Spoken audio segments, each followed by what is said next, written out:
Quand elle attelle sa caravane le matin, ce n'est pas pour partir en vacances, mais bien pour aller travailler. Depuis le début de l'année, Sarah Fructidor sillonne les routes du sud de l'Eure-et-Loir. Le principe du coup, c'est d'emmener des fleurs là où il n'y en a pas, là où les gens ne peuvent pas forcément se déplacer. Donc je promène ma caravane avec moi dans les petits villages qui en gros n'ont pas de fleurs à moins de 10 minutes, un quart d'heure de chez eux.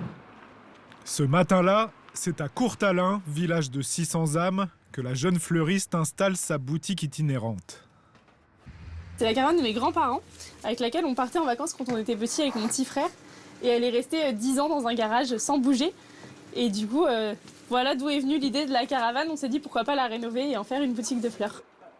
La caravane boutique ne tarde pas à attirer les premiers clients, séduits par la sélection de plantes hivernales et de fleurs produites en partie localement. Je trouve ça très important de ne pas aller les chercher à l'autre bout du monde.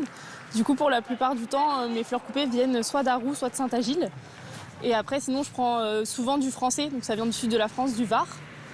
Quand je peux pas, malheureusement, il y a des fois où je suis obligée de prendre d'un peu plus loin, mais dans la majorité des cas, je prends du français et du local. C'est très bien, oui, ça fait un petit peu d'animation dans le village, puis c'est joli ce qui est présente. Ah bah moi j'aime bien.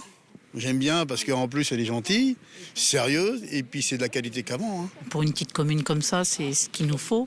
Et en plus, c'est des fleurs qui tiennent bien. On a l'occasion d'en avoir acheté plusieurs. Son chiffre d'affaires ne lui permet pas encore de se dégager un salaire, mais la jeune femme espère que le bouche à oreille contribuera à rendre son activité encore plus florissante.